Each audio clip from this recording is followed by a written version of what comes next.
Gabriela, mas como que o agente de liga vai fazer com que o meu pão fique mais macio e mais úmido?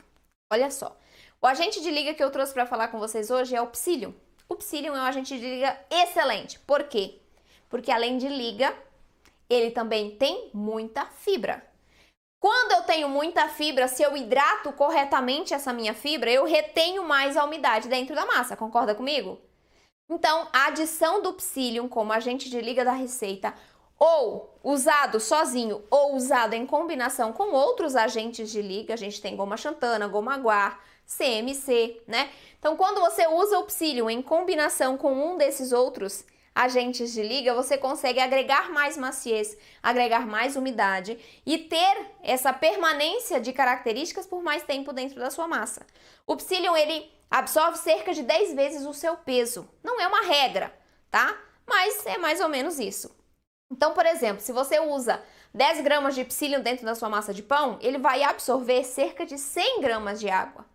Então, é muito líquido que ele retém para dentro da sua massa.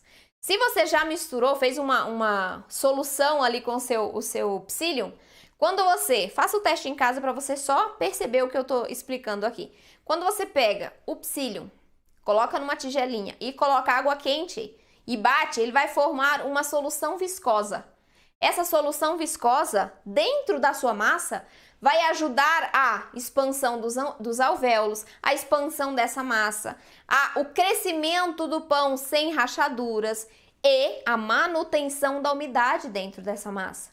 Lembra que eu expliquei, lembra assim, né? Talvez nem todo mundo tenha visto, mas qual é o princípio e a característica principal do agente de liga dentro da nossa receita de pão sem glúten e de bolo também? O principal é que ele se comporta de maneira muito similar ao glúten, lá da farinha de trigo. O que é isso? Eu tenho muita elasticidade, eu tenho muita liga, então eu consigo expandir a minha massa sem ruptura. E aí o Psyllium e a goma xantana também, eles são capazes de formarem uma rede viscosa e elástica. Uma rede mesmo, ligações, né? Ali dentro da sua massa. Uma rede que vai expandir com a expansão da massa, só que vai manter os meus ingredientes unidos. Eu consigo, então, depois que meu pão assou, fatiar esse pão tranquilamente, porque eu tenho essa elasticidade dentro da massa através do agente de liga.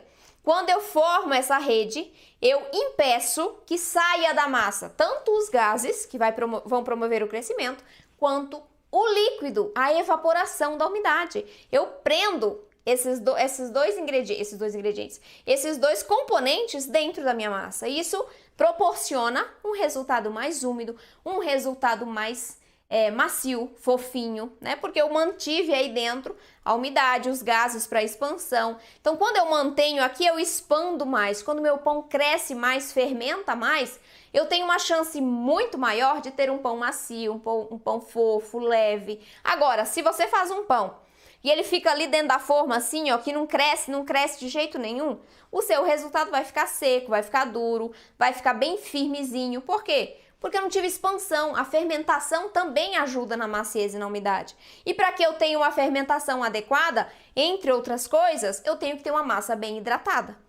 Porque o fermento biológico precisa de água para fermentar, né? Para transformar o amido que tem ali dentro das nossas farinhas em gases, em compostos orgânicos e fazer essa massa crescer, desenvolver ali quando estiver descansando. Certo, gente? Então é um combo, né, de coisas, é uma combinação de coisas que vão proporcionar esse tipo de resultado macio e úmido. Só que cada ingrediente individualmente contribui de forma muito positiva. E você precisa conhecer esses ingredientes para melhorar os seus resultados. Se você pega uma receita, por exemplo, que vai só farinha de arroz, amido de milho, polvilho doce, não leva nada de farinha proteica, por exemplo, uma opção é você substituir parte da farinha de arroz por uma farinha proteica, para que você consiga um resultado final mais macio e úmido. Ah, leva só goma xantana, então tira 1 grama da goma xantana, coloca um pouquinho de Psyllium, para que você consiga ir melhorando essa sua receita aos poucos e ir aumentando a durabilidade, trazendo mais maciez, trazendo mais umidade para o seu resultado. Esse tipo de característica vai ajudar o seu pão a ficar tão gostoso quanto os feitos com farinha de trigo, por exemplo. E eles ficam, tá? Para mim ficam até melhores, mas enfim, né? É possível sim, e entendendo principalmente sobre os ingredientes, é que você vai conseguir alcançar esse tipo de resultado aí na sua casa também.